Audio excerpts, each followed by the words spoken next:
we've actually got a copy for those people that couldn't join us today. And we will also make this call available to you afterwards should you want to share it with any of your colleagues. The short presentations that will be given today, equally too, I'll share those with you afterwards, and feel free to share them with your friends and colleagues. If you've got any questions, please don't be shy in coming forward. There's a chat box at the bottom of the page. Questions. I've had a number of questions sent to me already, but please feel free to add questions as we go through the presentations. And then what we'll do is try and allow sort of 10 minutes at the end for various questions. The ones that we don't get to today, I'll fire back to the presenters, and then they can engage with you directly. And today really is about really trying to predict the future. That's a difficult thing to do at the best of times. And the way in which we are intending to do that is really to look at various different data analytics, and also to look at what's already happened throughout this period. So I'm really pleased to have a fantastic lineup today of learning colleagues: Dr. Michael Kerin, Director of Redsella; Nathan Lomax, Founder and CEO of Quickfire Digital; and once again, for the third time, Oliver Wright, Executive Vice President of Savanta, will be sharing with us his latest weekly results from the panel. I think it's been a few weeks since we saw him, so looking forward to that. Obviously, we've witnessed in the last week or so a continuation of the unrest and disruption, both in the US and in the UK and elsewhere around the world. And obviously, we've also unfortunately seen those peaceful protests develop into more violent affairs across the country. It's been quite interesting to actually look at sentiment through social media and how that sort of story has developed, from people obviously being very supportive to now people cleaning up the mess. But in general, you know, I think it has been an unleashing of frustration and obviously building from the BLM through to fueled by frustrations of lockdown. And I don't really see any change in that in the foreseeable future. I think we're all feeling frustrated in some way, shape or form. Predicting future is always a bit tricky, particularly around such complex subjects as health and the impact obviously on the economy. So with that in mind, I'm going to hand over now to Dr. Michael Kerin. As I say, he's the founder and joint director at Redsella, which is a data analytics consultancy that helps businesses deal with uncertainty. And he's created a COVID-19 forecast and impact assessment tool, his own virtual time machine. This evaluates a range of likely future scenarios and predicts the effects that it will have on business sectors in the UK, allowing contingency plans to be drawn up. It's obviously useful at an agency level and particularly useful in advising our clients. Advanced data analytics is also able there to understand how consumer sentiments change, how customer needs have changed during the outbreak, and to predict how those changes will develop going forward. It's great to have him on board. We've also got Nathan Lomax, as I say, the founder and CEO of Quickfire Digital, with us. They're an e-commerce focused digital transformation agency, and he's going to be exploring in his normal upbeat fashion, a bit of positivity on a Wednesday morning, what agencies and consultants should be doing at this time to ensure they're really ready for the next period. I'm not talking about kind of the upturn any longer, I'm just talking about the next period, because we've already witnessed in the last week or so that in certain markets that have come out of lockdown, we're already unfortunately seeing an increase in the number of people getting coronavirus, particularly in markets like Iran and in Germany. So that sort of V-shaped curve is becoming apparent. So how long this period that we're in or about to be in will last, who knows? But what we are suggesting is we need to make the most of that opportunity. And then finally, as I say, we have Oliver Wright, Executive Vice President of Savanta, with us. He runs their public division. And as you know, throughout the whole crisis, Savanta have been providing brands and agencies with an accurate, up-to-date view on what's happening here in the UK and in the US and other markets. The tracker covers 5 principal areas: concern and impact, home and work, out of home and retail, news sources, and approval ratings. And obviously the approval ratings covers our political leaders, so that'll be quite interesting. It's been 5 weeks since I think you were on the last presentation, Ollie, so I suspect a rather lot has changed in that period. So without further ado, I'm going to go to Michael first, and we'll be sharing some slides with you, and as I say, we'll get copies with you afterwards. Michael, over to you, sir. Great, thank you, Stephen. Let me just get this up and running. So hopefully everybody can see the slides there. Comfortably nods. Yeah, good. Okay. Well, good morning, everyone. I'm going to be talking today about our COVID-19 business impact planning tool that we've come up with, which is essentially in two parts. One, a forecasting model that looks at the duration and impact of the pandemic under a range of different potential scenarios. And then the second part, which analyzes clients' data to see how their consumers, their customers have changed their purchasing behavior, how that's likely to develop going forward, and what they should be doing in terms of changing strategy to deal with that by using some what-if simulators. But we're going to major really on the forecasting part today. Before I dive into that, just a quick introduction to who we are. So we're a data analytics consultancy. We work on a range of bespoke projects with clients in a range of markets, and we've been doing that for over 25 years. One of the earliest introducers of AI and machine learning into the business world to analyze clients' own data, primarily working with first-party data for clients. Try and structure everything around quick win projects, mainly looking at maximizing insight, efficiency, and ROI. And that's everything from segmenting behaviors and spotting changes to targeting customers by need and risk, forecasting demand, identifying drivers, threats, opportunities, and simulating and optimizing business plans. We work direct with clients. We also work through agencies, and I've worked with some of yourselves.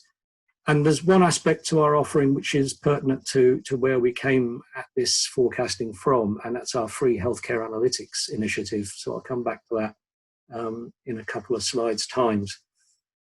But first of all, crisis, what crisis? I started writing these slides end of or the start of last week, which if you remember, it's hard to imagine it looking out the window now, but we just come off the back of a very sunny weekend, everyone on the beach. The lockdown was being eased on that Monday, and with cases falling and patients wearing thin and the sun shining, it was kind of hard not to think the worst was behind us. But the harsh reality is the virus is still out there, and the only ways as we unlock that we can avoid a second peak are if we get a vaccine or a cure, obviously. If the virus loses its virulence for some reason, which is most likely to be a seasonal effect if it happens, if the track and trace that's come in can help us keep infection rates really low so that we can get out and about a bit more, or if we lift restrictions in a very controlled way so that we build up the infamous herd immunity, or ultimately if we just stay locked in our shells, don't put our heads outside the door and wait for every last case to disappear and then lock the borders.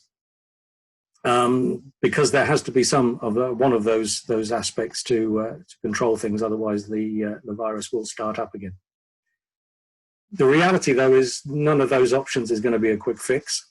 We're looking at 12 to 18 months, if at all, for a vaccine or a cure. If we get a seasonal reduction, which is the most likely kind of mutation, it's only going to be a temporary pause, and we'll be looking at things starting again as we move into the winter months, which won't be great as everything else will start up then as well, seasonal flu, etc. Track and trace may not work well enough to enable us to get back to normality. There was a study in the Telegraph last week that suggested it would reduce R by about 15%. And obviously that's not going to be enough to let us just get back to the old normal. And in terms of waiting for herd immunity, or letting the cases die down to zero so that the fire is out. Both of those are going to take quite some time, at least months to achieve. So there's no quick fix as we come out from the first spike. And the thing about lockdown is it can kind of give us a bit of a false dawn, a bit of a false sense of security, which can unravel once we start to come out. Stephen already mentioned some of the countries that are experiencing that, South Korea, China, Singapore, Japan are others that have seen an uptick. Certainly in places like Japan, where they were down to just 2 cases, it's now back into 3 figures and climbing, despite the fact that they've tried to keep it constrained. We ran through our model a forecast of what would happen if we just stopped doing everything and went back to complete normal, and that's what you're seeing here. The dotted line is today. That's the peak we've just come through of known cases and pre-symptomatic cases. And you can see that very quickly, if we do nothing at all, we get a much bigger second spike as the rest of the population catches the virus. So it's still out there. Closer to home, we've got countries in Europe like Germany, Spain, Italy.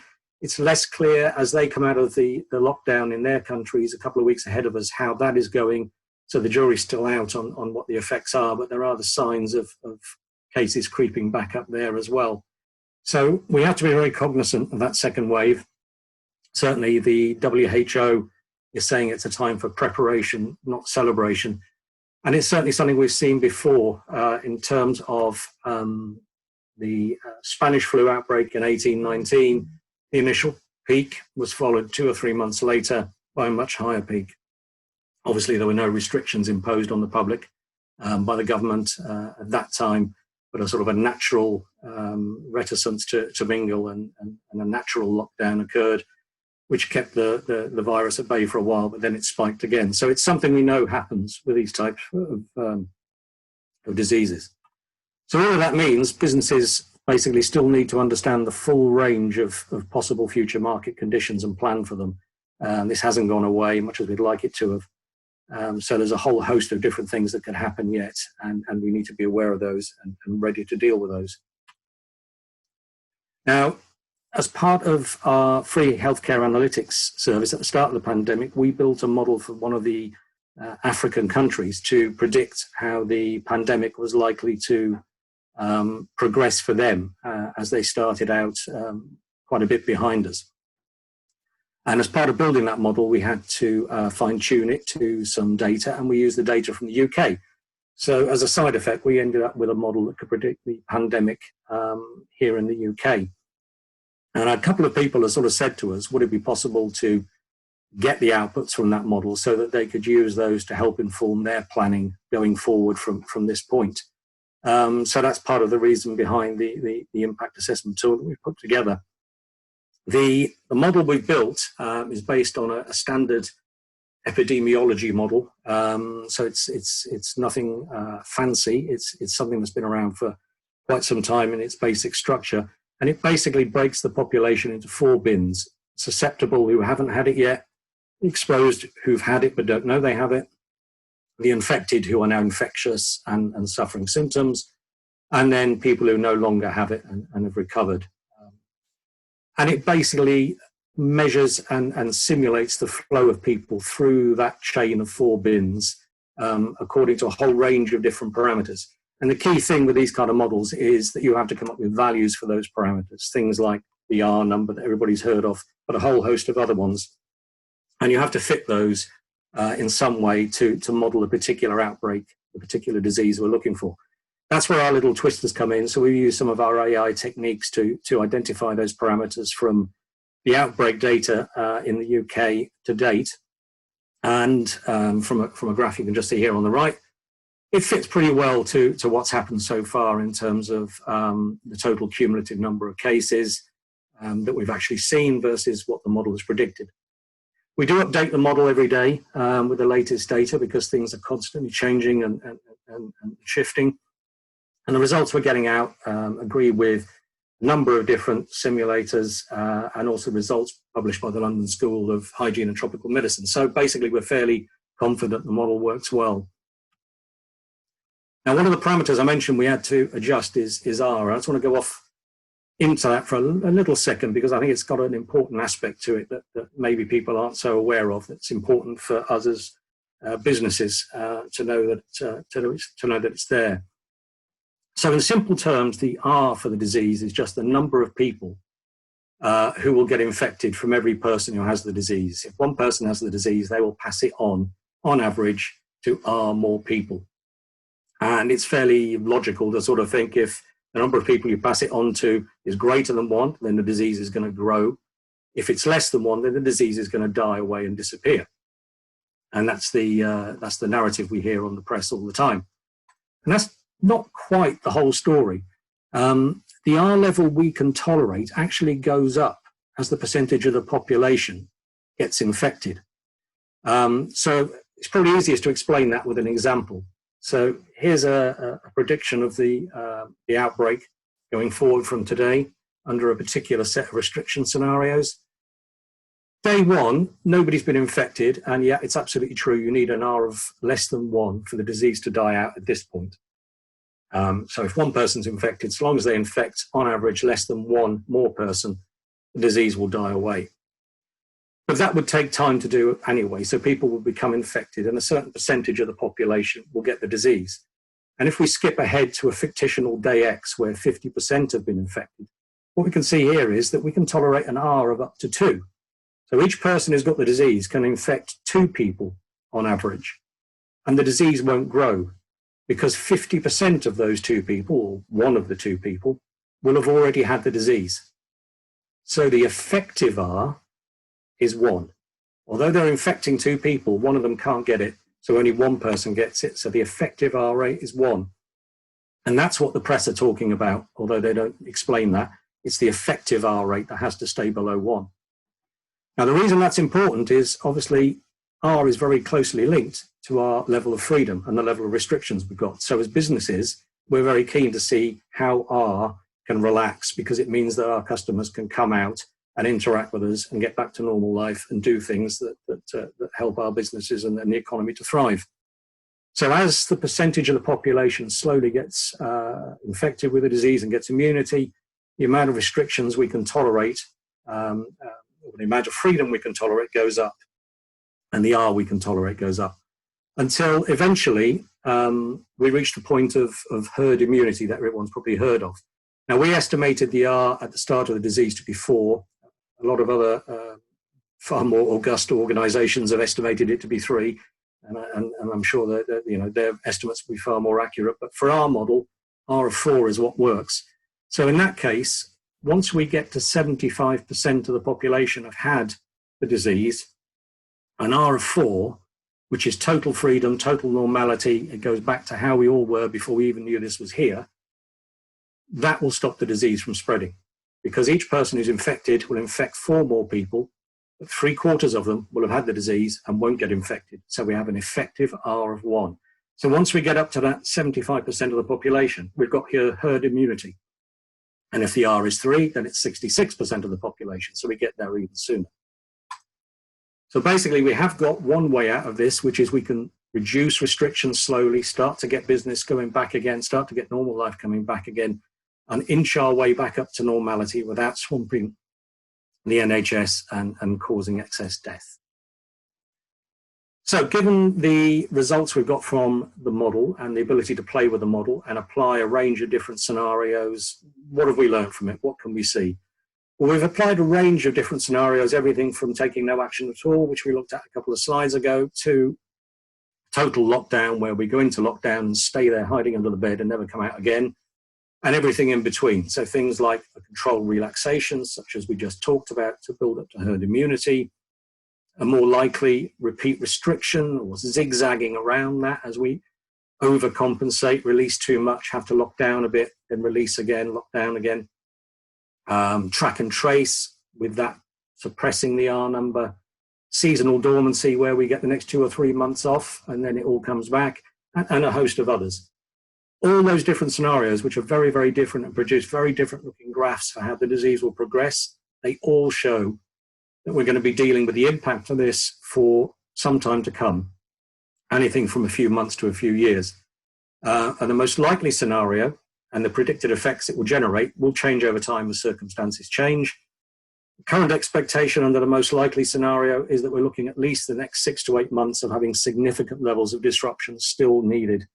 And if we have some sort of seasonal dormancy, that will just put that on pause for a month or 2 and then it will start. So the one thing we can be certain about is that we're uncertain.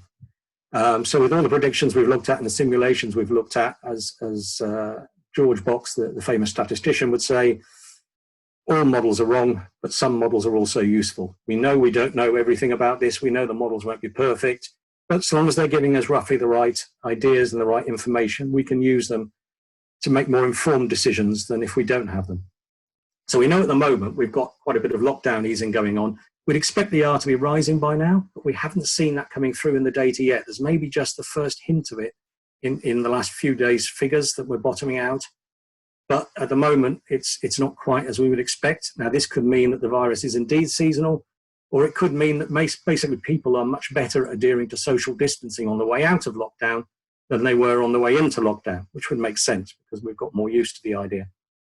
And indeed, Sweden seemed to be able to get roughly the same performance in terms of the spread of the disease to ourselves without having lockdown at all, because they used a very well enforced social distancing instead. Now, all that uncertainty, all those different scenarios make it very hard to plan as a business.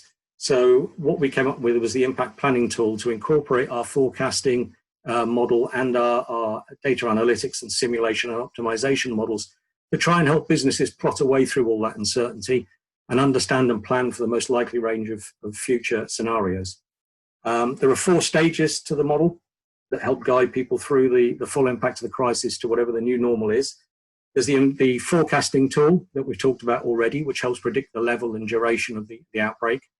And in each market, we have an expert interpret that forecast in terms of how it's going to affect consumer demand and the ability of businesses to satisfy that demand, both at a market level and at a specific client level if required. And then we model those interpretations and forecasts and marry them to our analysis of client data. So we're already performing an impact analysis service for clients where we take their transactional data, their customer data, look at how the pandemic so far has affected it in detail in terms of how people's buying behaviors have changed in detail across a range of different parameters, predict how those behaviors are going to change going forward, and then provide simulation tools to do what-if planning, see how businesses should best reassign budget, resources, people, and the events and tasks they're going to do, both on a marketing footing and on an operational footing, to best address the changed world and the new behaviors. And you can also add an optimization tool on top of that. We have our own genetic algorithm tool, which automatically allows you to run a what-if tool like that, and instead of manually changing the parameters under your control, automatically get the best split of your resources, the best plans for what to do based on some target KPIs you're interested in and a bunch of restrictions that you have to observe. So all those different models and forecasts come together, try and give businesses some sort of insight and certainty to plan against, given the amount of variation and uncertainty there is. So that's just about it from me on our forecasting that we've done for the tool. Key takeaways. I think the main thing to make sure we don't lose sight of is this is complex and it's not going away anytime soon. We could be looking at another 6 to 8 months of significant disruption with significant levels of restrictions in place. We could be entering a period of calm over the summer with the good weather, killing the virus off. But by winter at the latest, it will be back and we'll have a surge of cases and a surge of restrictions along then, if not sooner. So we've got to be ready to deal with whatever comes our way. We don't know what the new normal will be. There's several different possibilities, but we know it won't be the old normal. So the more information we can give ourselves and that we can give to our clients, the better equipped we'll all be to face that future and deal with it as it comes. And hopefully I've shown that data analytics has a role to play in that. Thank you very much for your time, guys. Sorry. I mean, what's particularly striking, obviously, about what you presented today is that inevitably, whenever we hear anything on the news, or particularly we hear from a politician, there is always an agenda, or at least a filter. And it's good to be able to have a look at the data and the data alone. Even our scientists, unfortunately, have been prevented from being as honest as perhaps they would like to be. At least it seems to be apparent they are. I'm going to flip straight away over, if I may, and we'll come back to questions afterwards because there's quite a few questions coming in to Nathan. Nathan, let me just unmute you, sir. Welcome again Thank you. Events. Is that working? Yeah. Let's just see this. Here we go. Share. Can you see that? Yeah. You want to go full screen? Perfect. Yeah, all good? Fine. Good morning, everyone. Nathan Lomax, Quickfire Digital. We're an e-commerce focused digital transformation agency, but today isn't around digital transformation. It's not around e-commerce. It's all around us as individuals, as agency owners, and how the responsibility is now on us. I want us to start controlling the controllables. If you want to be in the top 1%, You have to do what the other 99% of the people and agency owners out there are not prepared to do. And yes, it's going to be hard. Yes, it's going to be tough. But if we want the best results, we need to stand up and be counted. You may not like this, but today I'm going to call each and every one of you out. We need to control the controllables, and we need to look inwardly first. We've had our period of time. We've gone through the grieving process. We've had 12 weeks of saying, oh, it's this reason, it's that reason, it's this reason. Now's the time to put on our big boy pants and to make some tough decisions. So that may mean we have to let go of some stuff. It may mean we have to pivot. The game has changed, but the opportunity has never been greater. So I appreciate that this is fairly bold. I appreciate this is spoken from the heart, but at the same time, I speak to around 400 agency owners every single month. And the challenge I'm finding is that we're all moping around. We're all expecting someone to come and do it for us. As Stephen will always say, I'm always a hive of positivity, so I'll come on to positivity. But at the same time, we have to have an opinion and we have to stop sitting on the offense. It's not going to just sort itself out. It's down to us as business owners to go and make it happen. So first thing is, let's have an opinion. Let's stop sitting on the fence. Let's start creating content. Let's reflect personally. And let's look at personal development, okay? I'm just going to quickly stop this share and just slow down these slides. Bum, bum, bum. It's really important that we're not doing things that we feel that we don't need to do. We start taking control of our own time and we start making the right decisions. So if I share this with you again, Nighty, can you see this? Can you see that? Yep, it's coming up now. Cool. So now there's never been a better chance to personally reflect and to look at yourself and to look inwardly and to say what needs to change. So often I'm talking to agency owners, oh, we've got a bad apple in the team. Oh, it's their fault. Oh, it's this person's fault. Oh, we've got other directors. Oh, it's their problem. Now we need to start looking inwardly and say, actually, no, there might be something we can change. Nobody does a bad job on purpose. So it's important that, are we giving them the right communication? Are we telling them the right things? Are we giving them the right feedback loops? Have we got the right people in the right seats? And that to me is a really important message. If you take one thing from today, is that this is the perfect time for reflection, to look back at our team and say, have we got the right people in the right seats? Or actually, do we need to make a change? That might be at leadership level. That might be individually granularly to team level or heads of department or whatever. But now's the perfect time to right that wrong so that when we go into this new normal, we make sure we're ready to fire on all cylinders. It's really important. They say if you want to be a salmon, you have to swim upstream, but we must stand out from the crowd. Now, some of you joined us for the agency owner dinner, but for me, it's really important that we stop doing what everyone else does, okay? We need to stand up from the crowd. We need to be different. We need to make an impact. There's a famous saying that says, I think it was Buffett, that said, when the tide goes out, you'll see who's swimming naked. And so it's really important that now we've had this market cleaned up, we really make a stand for what we're good at. Surround yourself with the right people. You may recognize the man in the middle, Paul Woolley, but there's my first ever mentor on the left and another guy from Pimento, Marcus Hemsley, on the right. Now is the perfect chance to surround yourself with the right people to make sure you are not making poor decisions. So if you don't have a mentor, if you don't have a coach, if you don't have a consultant, now is the perfect time to get one to make sure that the next period of growth is sustainable and is the right growth. Building agency partnerships has never been more powerful. Interestingly, we have all the tools at our disposal, right? We have an amazing network. We have great people, yet we're just sitting here waiting for someone on the portal to come and reach out to us. Like, newsflash, it's not going to happen. No one's going to suddenly come and find you and do the legwork for you. It's on us to go and find those people and to go and make it happen. If we advocate everything, let's build agency partnerships. We're all in this together, but we can't just sit there and expect someone to do it for us, because life doesn't work like that. Now, in terms of building reciprocity, really important for me that when we're building agency partnerships, we don't just expect it all to suddenly come, oh, I've had a conversation, I'm now getting leads. It won't work, right? We need to build reciprocity. We need to invite people to things. We need to share opportunities. I work on a model called the 5 intro model. So after every conversation, I try and make 5 meaningful introductions. Now, you don't have to do the same, but at the same time, we can look at different ways in which we can build reciprocity, pay it forwards, and it will come back in its droves, I can assure you. In terms of education, We've all heard that serve rather than sell, but no one wants to be bombarded with, oh, buy me, buy me, buy me, right? This is an educational time, a time where we've got users' attention. Let's educate them. Look at these webinars. The whole reason we jump on these webinars is to learn. So why don't we start educating our customers? And that's something we've really learned during this period. For me, I love this image. It's all about taking responsibility and accountability, okay? You might not be, it's fine to surround yourself with other P's in your pod. I'm all for that. But at the same time, don't just be the same as every other P, right? Be different, stand out, take some responsibility, take some ownership, and make sure that you are doing the things that you believe in, that you value, and that you know will drive growth. But on that note, get accountability, create little groups. Like, why don't we just create little WhatsApp groups where a few of us just come together and we need to do certain things. I've been reading this book, actually, What Got You Here Won't Get You There. And it's so true, right? Okay, we've all got to pre-COVID. We've all got fairly successful setups. We're all happy with where we are.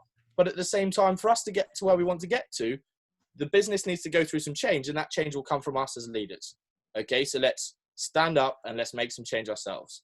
The other one for you to read is Key Person of Influence, if you haven't already.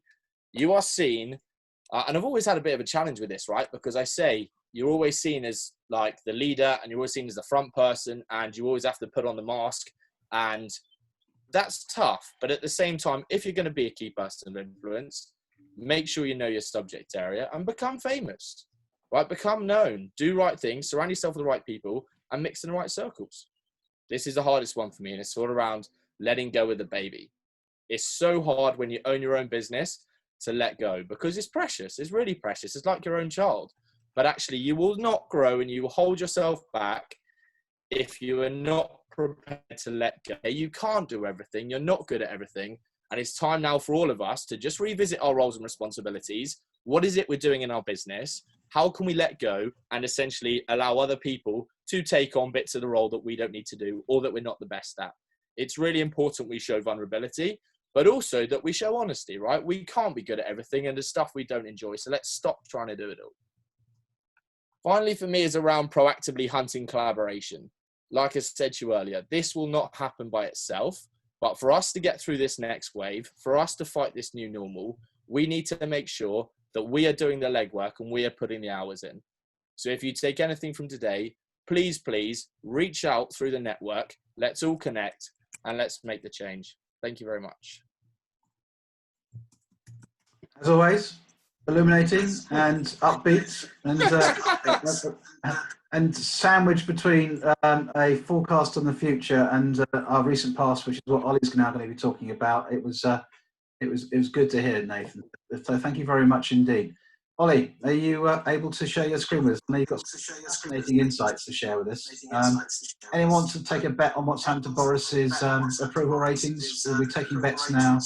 Last time we looked at it, he was in the midst of despair, just out of hospital, running at about plus 45. So if you want to give your bets, and just, you haven't read it already in the Sunday Times, just plug it in as we go through this talk on the question box. Great, Stephen. Can you hear me okay? And can you see the slides? Yeah, absolutely. Great. Thanks for having me back to this forum. As you say, it's the third time I've been here. I think the last time, as you say, was just over a month ago, and quite a lot's happened in that time. We've seen some quite significant shifts in our data. And I think, given the first presentation we heard, particularly, it was interesting to see how these trends continue over the coming months. We at Savanta have been tracking public and business opinion for nearly 3 months now, since just before lockdown started.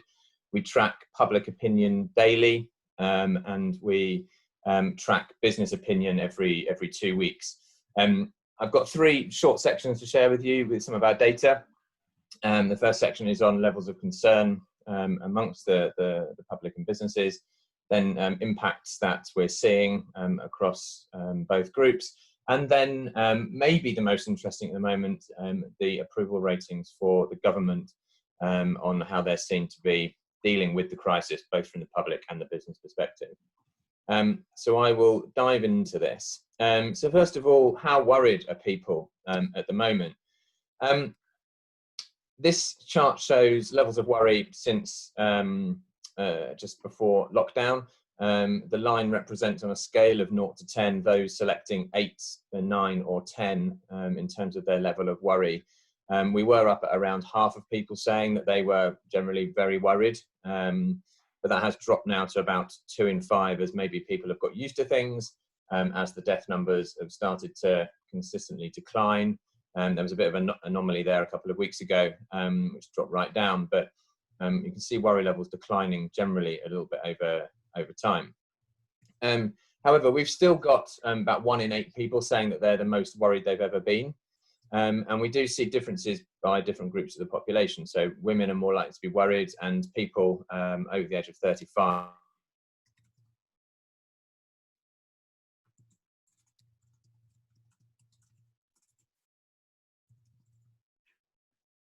Ollie, we've temporarily lost you there. Are more likely to be worried than younger people. Can you hear me? We can. You might have to turn your own camera off, but it'll stay on screen. It's just your Wi-Fi. Yeah. I'll stop the video in that case. So can you hear me again now, Stephen? Yes, we can. Yeah, great. The pink line there shows the proportion of those saying they left the house yesterday. The purple line is those saying they were self-isolating, which is basically defined as those staying at home either on their own or with their household. You can see those 2 lines diverging since the middle of April, with more people saying they are now leaving the house and less saying that they are sticking at home. The slide seems to have stopped working. Right, there we go. And in terms of what people are doing, all of these lines represent out-of-home activities, and they're all increasing over previous weeks. And I think particularly the bottom 2 lines there are interesting for me. People more like to be now visiting friends and family, either outside, but also in people's homes as well, which we're not supposed to really be doing yet unless we're in the garden. Businesses too are saying that they are quite concerned about this. So while we're saying around 7 in 10, it's varied a bit over the course of lockdown, but about 7 in 10 of both small businesses and larger businesses saying that they're confident they'll survive the pandemic.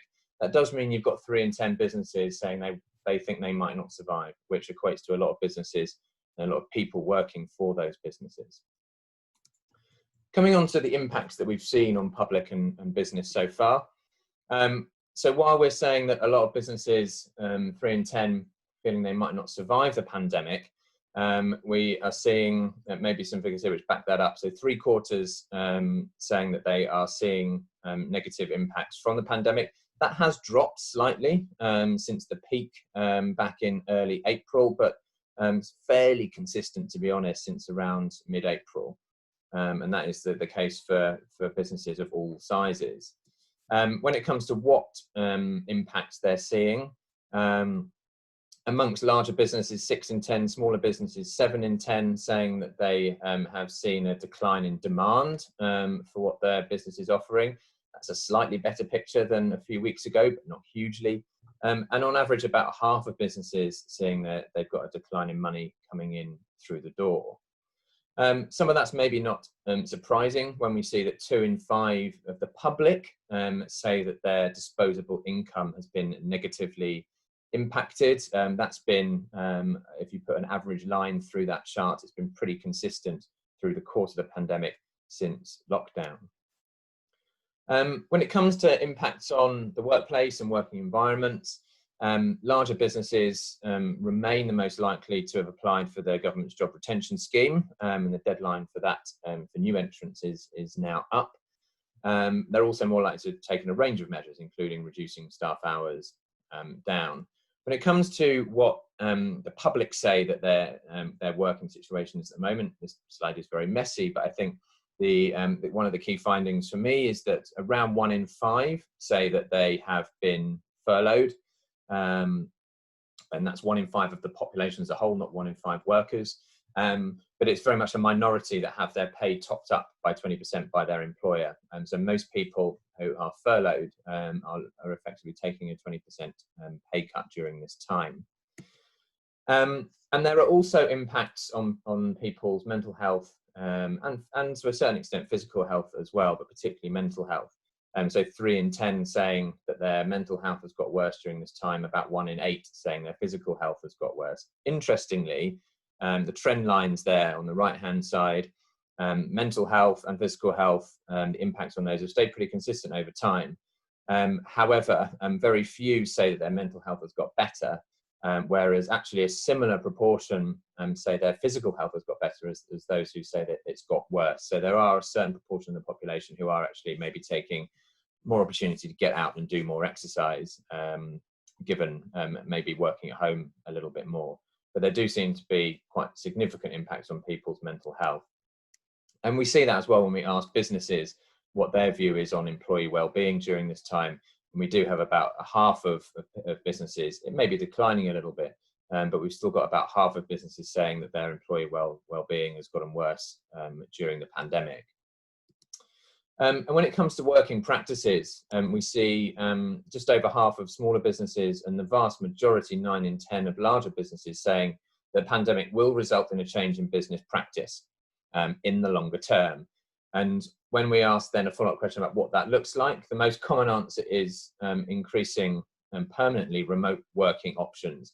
That's at 43% of large businesses now saying that. A few weeks ago, it was at 36. It's been creeping up, I think, as more and more businesses maybe realise that there are benefits to working from home, but also that it is something that actually their business can do and survive by operating in that way. And then finally, perceptions. It says public perceptions here, but we've actually got some business perceptions now of how the outbreak is being handled, and some really interesting stuff here, which actually got us a lot of press coverage a couple of weeks ago. So we've been tracking this daily since the beginning of March, just before lockdown, and asking people to what extent they approve or disapprove of the government and the NHS alongside other organisations. The NHS holding up very well, people very positive about the NHS. The government approval rating has been slowly declining from those first few weeks in lockdown, when it was up at about a net 50%. The net scores are those who saying that they approve minus those who say they disapprove. And actually, in the day after the Dominic Cummings fiasco and press conference, the government's approval rating dipped into negative territory. It's rebounded a little bit since then, but it remains lower than it was in any of the preceding weeks. We also track approval ratings of individuals. Now, the sort of experts that we hear talking, the Chief Medical Officer, Chief Scientific Advisor, still get the highest ratings from the public, but even those have been declining over the last few weeks. Rishi Sunak seems to be the only government minister that retains any kind of decent approval rating. But again, we can see the impact of the Dominic Cummings press conference, that dotted line coming down there on the right-hand side. Over the course of that weekend, his approval rating dropped from 19 to -1. And it's been yo-yoing around a little bit since then as the public reacts to different stories and different communications from the government, but it's still much lower than it was in any of the preceding weeks. Interestingly, Boris Johnson's highest approval ratings were when he was in hospital and not visible to the public at all. All other government ministers are also negatively impacted at the moment, a slow decline in approval ratings, with Matt Hancock down there at the bottom, not doing too well. He's been in negative territory for around 4 weeks now. And interestingly, and maybe worryingly for the government, since about the middle of May, Keir Starmer's approval rating has been either neck and neck or more recently higher than Boris Johnson himself. And we see that in our own voting intention, political polling, and that of other organisations, that the massive gap the Tories had over Labour in opinion polls going back just a couple of months has reduced down just to a few points at the moment. And then finally, looking at business confidence in the government strategy, we see that around half of businesses, small businesses and larger businesses, are saying that they are confident in the government strategy for dealing with the pandemic, but that means that half of businesses are not confident in that happening. And while small businesses' confidence has stayed fairly consistent, we do see that there's a decline recently in the confidence amongst larger businesses. We also asked businesses what their thoughts were on kind of what this all means for their business over the coming months. especially after the change in advice to stay alert, control the virus, save lives. And businesses are generally only around half, again, on average, saying that they have clarity over what this means for them over the coming months, which leaves a lot of businesses in an uncertain position. And then finally, I think some of these ratings probably linked to concerns around the government's continued support of Dominic Cummings, which seems to have gone away now, and that whole issue for now. And also a lukewarm reception to the new test and trace system. So the business community is generally pretty unhappy about the way the government dealt with Dominic Cummings, and there's a lot of scepticism about the test and trace system as well. So that was a quick rattle through of some of our data, but some really interesting trends there, and I'm sure they'll continue to change over time as we move through the next few months. Right, thank you very much indeed. And it goes without saying that this is, clearly extremely useful information that Ollie is happy for us to share with our clients and insights. Clearly, obviously, as long as we give him notice of who we're sharing it with and the appropriate cred, as it were. But I think what's particularly fascinating for me is that instinctively, I'm sure all of us would actually feel the same way, particularly obviously the Dominic Cummings affair and how that's impacted on government approval ratings and the credibility of the government as a whole, and the confusion around the latest communications that have been put out by government. Lots of businesses we've spoken to in the last week or so are developing their own strategies around, particularly larger agencies within the network. They've got maybe 100 more employees, devising strategies that allow people to go back to the office should they wish to do so. But equally, there's as many who are basically taking the decision either to actually change their offices. I think so far 10 agencies I'm aware of have decided that they will not be going back into their offices at all. Others are talking about sharing space and changing the space that they work from, making a much more flexible environment and much more about bringing people together as and when they need to be. So clearly lots of different models for lots of different people, and that will evolve over the next few weeks. So what you all saw there was, I guess, a snapshot on where we are, a positive sentiment about what we can do about where we are, and then some futurology and some insights actually at how we can predict what may happen next. We've had lots of really interesting chat going on during the course of the presentations. I've got a few questions here, but equally we're very keen to open it out to everybody on the call now. So if anybody has a question, now would be the opportune moment to raise your hand, and please do take the opportunity to ask our panel today if you have any questions. And just unmute yourself. Okay, whilst you're preparing that, I've got a couple of questions here. One for you, Michael, and that is that obviously the data, the forecast tool you've got is very much at a macro level at the UK as a whole at the moment.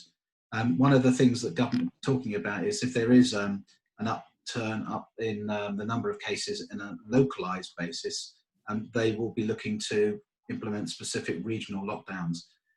Would your data be able to actually get to that level? Would you be able to actually predict what's likely to happen, say, Birmingham or Bristol? We actually started the model off on a regional basis over in the African countries. So over there, we didn't model it at a country level. We modeled it at a major conurbation level, taking we had two models. One predicted how many seed cases came in through the airports in the few weeks preceding, and then the second model basically said how that would take off and spread in each location. So if you've got data relating to a local area in terms of current number of cases and the history of how those have developed, then yeah, you can run that through the model instead and get a localized prediction, certainly at the regional level. Coming down to individual cities, it depends what data is available, and obviously you start to get into some localized effects that wouldn't be in a sort of a simplified high-level model, but you can certainly go for regional and maybe lower than that if the data is available that says how many cases they've got and how many they had previously. Okay, and as a kind of an addendum to that, could you look at specific industries? So, for example, take a retailer that's got a network of, say, 600 high street stores across the UK. Could you give them some insight as to what's likely to happen at those locations? That one I think would probably be more a case of looking at each requirement and seeing what exactly it entails. I mean, obviously, if they're spread across the nation, then the UK level prediction would be relevant. If they're a regional outlet or they've got a strong bias in the regions. So, for instance, if you had at the moment something in the northwest or southwest, that would be a very different picture with our climbing higher there than the rest of the country. So again, I think you'd just be using the same sort of breakdown to regional or maybe large conurbation forecasts, and then it would be partly the interpretation of seeing what the predicted level of outbreak is, and therefore what sort of local restrictions might be brought in, getting someone to interpret that for that particular industry type to say that the knock-on effect would be X. So nice hedge bet answer there. Depends. Depends how much data points you can get. Okay, I understand that. And one final question for you, and then we're going to move on to Nathan. When does your forecast currently suggest the next main spike will occur? Oh, that is a bit of a how long's a piece of string question, unfortunately. I mean, if we decided that we'd had enough and we all ran out into the streets screaming and mingling with each other and didn't do anything at all to try and mitigate for it, that's probably the quickest that you're going to get into a spike. And you're looking at, several weeks to a couple of months for that to build to its peak. Things don't happen super fast. It takes a little while for the potential aspect to kick in. And that kind of mirrors what happened in the 18-19 pandemic, that same sort of dynamic and delay. But it depends where you're starting from as well, how many cases there are out there. If you look at some of the countries that have virtually eradicated it, like Japan and so forth, they're coming back up, but they're starting from very, very low numbers. So it's a very slow process. If you start from reasonably high numbers, 10, 20,000 being infected with it, 200,000 being infected with it, that will go up much quicker because you're further along that exponential curve. So again, it's another one of those depends answers, I'm afraid. I think if we took the brakes off completely, you're looking at several weeks to a couple of months, but once it starts, it's hard to slow down. Okay. Well, I mean, obviously we've got the beer gardens opening again in 2 weeks' time. So whether that will actually then follow a period after that, we'll be looking at the end of August, I guess. Well, as I say, the interesting thing at the moment is the amount of mixing that we're seeing going on, and people coming out of lockdown and throwing caution to the wind a bit. And it's been going on for a few weeks. You would kind of expect to be seeing something coming through by now. Not so. It's an interesting one. It could just be that people are remain being very cautious, and we're just seeing the 4% that are, and therefore we're controlling it ourselves. Maybe the beer gardens may work if people are sensible. The trouble is, by the very nature of the beer garden, is where sensible go out the window. Exactly. I've got a question here from Clive for Nathan, if I may. Clive? Yeah. Morning, Nathan. Thank you for the presentation. I love the energy. Fantastic. Pimento and MAG have been working together throughout this pandemic. We've reached out together and we've been working together as part of your thesis. Organisations like ours, because we are going to carry on doing what we're doing together, what else should we be doing in order to, because we're certainly not sitting around moping, we're being positive, but what is it that we should be doing? Because we are these kind of collectives. It's a good question. I think that I probably shouldn't say this on a Pimento call, but there's other networks, right? So I don't know if you've got exclusivity, but essentially there are other ponds to fish in, and it's not just this is one avenue, and there's a chance to reach. I guess agency owners are your ideal customer profile. Agencies period. I mean, I think between us, we talk to everyone. I mean, everyone's going off the C-suite, but it's about everyone. But, so if agencies are the ideal customer profile, right? It's like, okay, Pimento's an amazing network with some amazing agencies. That's brilliant. But then how do we just find another Pimento? How do we find 4, 5, 6 other networks so you can be part of and partner with, so you can reach 200, 400, 600, 800,000 of members. And then it's just back to that educational piece, which I'm sure you guys are doing with your webinars and everything else around serving, not selling. I think some people like you guys are doing it okay, right? Like, that talk wouldn't apply to everyone. Having said that, there is, from my personal opinion, from all the conversations I'm having, there are so many people that are thinking the world owes them a favor and that this whole pandemic is all a disaster and it's the end of the world and they'll never recover and whatever happened, and this is 30 years of hard work going down the Swanee. Yeah, it is if you look like that. But how about you just pivot and take a bird's eye view and try and remove yourself from the situation and lose your emotion and go, actually, this is the biggest opportunity that's ever been granted to the human race. So how do we look at it from that aspect and see what we can do positively? And yeah, we're going to have to hang our colours to the mast. We're going to have to be a bit more opinionated. But now's the perfect time for change. So get out and make it happen.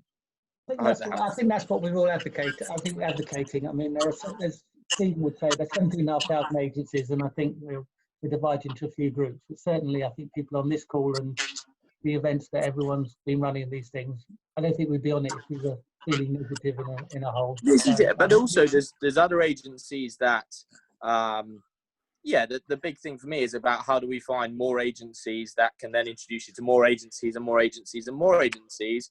What is that little incentive or hook that we can get them? So again, I spoke to James that's on a call today, and I had a call with him some weeks ago, made 5 introductions. He's now picked up possibly 10 new leads because of it. And then you build that reciprocity, right? So what do you guys do that leaves that little hook that means you're always front and center and I'm always thinking of you? Because like today's webinar, people will think about me for the next 25, 30 minutes, but then they'll forget about me and they'll go on to the next thing because life takes over. So what can we do that makes people constantly think of us all the time? And that's why today's presentation was a little bit more out there, because I'm hoping people will remember for maybe an hour and a half. I'm gonna get my Nathan T-shirt printed next week.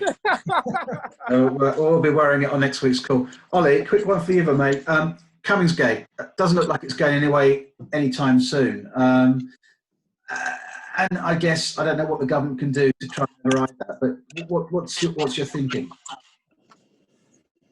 I think it seems to have had a sustained impact on, I suppose, in terms of the perceptions of the public. We saw that big drop in approval ratings just after it happened, but then ratings have stayed low ever since. So some of these things can cause a ripple, and then suddenly people kind of forget about it and they focus on other stuff. But I think what this has done is actually been potentially longer lasting, and regardless of whether it's Dominic Cummings or not, I think it's another example maybe for the public of the government not sort of handling things very well, and it just seems to have had a sustained impact and lasting impact. So the government seems stubborn about keeping him there, but I think the damage has been done. I think if they get rid of him now, it's too late. I think those approval ratings, you wouldn't get a jump back up again if they got rid of him now. So it's almost like, what's the point? They've been stubborn, they've kept him, and they're carrying on. I think the gap is closing between the Tories and Conservatives in terms of the voting intention. I think the government's actions over the next few weeks in relation to the pandemic and how they deal with that, rather than anything to do with Dominic Cummings, is the only thing that can probably start reversing that trend at this point. Brilliant. Thank you very much indeed. Now, to end this talk, latest piece of information from Jeremy Hemmings. Obviously, the government have been listening to this particular call today, and they have moved back the opening of the beer gardens now into July. So they've obviously taken Michael's data to account, and there'll be no beer gardens, I'm afraid, until July. Could, of course, just be the fact that the weather's going to be pretty piss poor for the rest of this month, so they're moving into next month. But thank you to our presenters. Thank you for attending. Really upbeat, useful session, and great to understand exactly where we are and where we might be going to next. So thanks for your time, and hope to see you all very soon. Cheers. Bye-bye.